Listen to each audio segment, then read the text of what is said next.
aí, pessoal da oficina, tudo certo? Hoje o papo é reto, a gente vai dominar de vez o diagnóstico de uma peça que, olha, dá muita dor de cabeça e muito retorno, o alternador.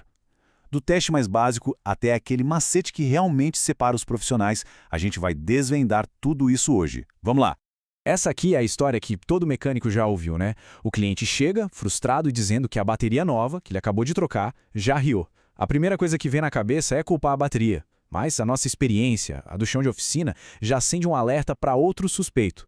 É exatamente aqui que o nosso trabalho de detetive começa de verdade. Pensa comigo. Uma bateria que não carrega é só o sintoma, não é a causa do problema. A falha real, na maioria esmagadora das vezes, está lá na fonte, no componente que deveria gerar toda a energia do carro enquanto o motor está ligado. Então, vamos conhecer de perto o que a gente chama de coração do sistema elétrico. O alternador, gente, é muito mais que um simples carregador. Ele é, na verdade, a usina de força que mantém o carro todo vivo e funcionando. A função dele é bem clara. Ele pega o movimento de rotação do motor, que chega pela correia, e, através de um processo eletromecânico, transforma isso em eletricidade. É por causa dele que um carro, em teoria, consegue funcionar mesmo se a gente tirar a bateria depois que o motor já pegou. O alternador supre toda a demanda elétrica, desde a ignição até os faróis, e ainda manda o que sobra para recarregar a bateria.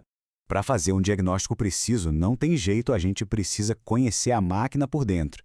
Então, o que vamos fazer agora é como se fosse desmontar o alternador, peça por peça, para entender o que cada componente faz e, o mais importante, como cada um deles costuma dar defeito.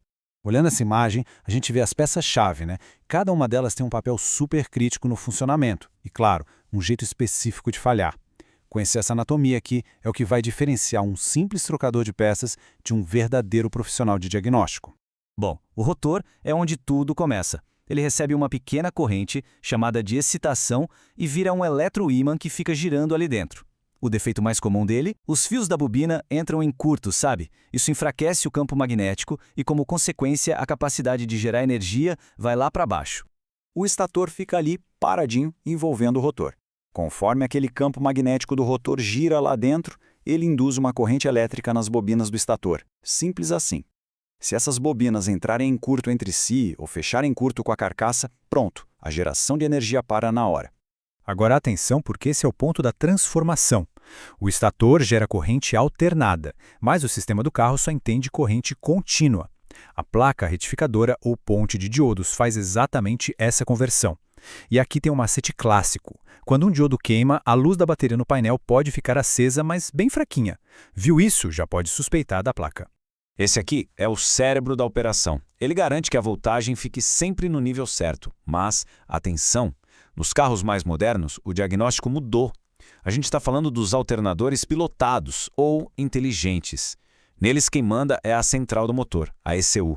O comando vem por um fio de comunicação, via rede LIN ou PWM. Então, a falha pode não estar no alternador, mas sim no comando que ele não está recebendo. O diagnóstico aqui exige scanner, não tem jeito. Beleza! Agora que a gente já conhece as peças, vamos entender a mágica que acontece ali dentro. Esse processo de transformar a energia do motor em energia elétrica para o carro é a chave para a gente interpretar certinho os testes com o multímetro. Para ficar fácil de entender, imagina a corrente alternada como uma rua de mão dupla, meio caótica, com a energia indo e vindo. Já a corrente contínua é como uma rodovia de mão única, tudo organizado, com fluxo estável. O sistema elétrico do carro precisa dessa organização para funcionar direito. O processo todo é como uma linha de montagem, bem direto. O estator cria energia bruta, que é a corrente alternada. A placa retificadora converte para contínua e o regulador dá o toque final, ajustando para a voltagem exata que o sistema precisa. 3 passos simples que definem todo o funcionamento. Agora vamos para a parte prática, o que interessa. Como é que a gente mede a saúde desse sistema? A tensão elétrica, pessoal, funciona como sinais vitais de um paciente. Os números que a gente vê no multímetro dizem exatamente o que está acontecendo ali. Primeiro passo, com o motor desligado. Coloca o multímetro lá nos polos da bateria. O que a gente espera ver? Algo em torno de 12,6 volts. Esse é o nosso ponto de partida.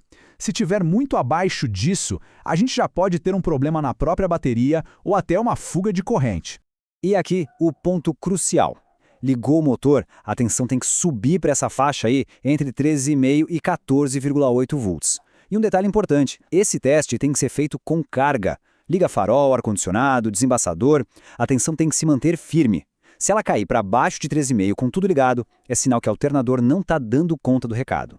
Agora, vamos falar sobre os erros mais comuns que a gente vê na oficina. Sabe, aqueles diagnósticos apressados que acabam levando à troca de peças sem necessidade nenhuma. Então olha só os culpados mais comuns. Tá ouvindo aquele chiado ou um ronco vindo do alternador? Pode ir direto nos rolamentos. A luz da bateria no painel acendeu fraquinha. Desconfie da placa retificadora ou das escovas gastadas. Cada sintoma é uma pista que leva a gente direto para a peça certa. Essa mentalidade aqui é tudo. Uma bateria que descarregou é igual um fusível queimado. É só um alerta, um sintoma.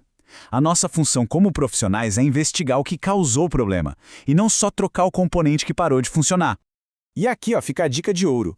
Antes de sequer pensar em tirar o alternador do lugar, faça o teste de queda de tensão. Com o motor ligado e tudo consumindo energia, meça a tensão entre o positivo do alternador e o positivo da bateria. Não pode dar mais que meio volt. Faz a mesma coisa no lado negativo. Se a queda for maior, indica resistência alta nos cabos ou conexão ruim. Isso é a lei de Ohm na prática te enganando no diagnóstico. Então, no fim das contas, a pergunta que fica é essa. Antes de sair trocando peça, o sistema todo foi verificado de verdade? A gente tem que lembrar sempre, a troca é a última etapa de um bom diagnóstico, nunca a primeira. Testar o sistema completo, com calma, não é perder tempo, é fazer o trabalho certo da primeira vez. E é isso que define um profissional de verdade.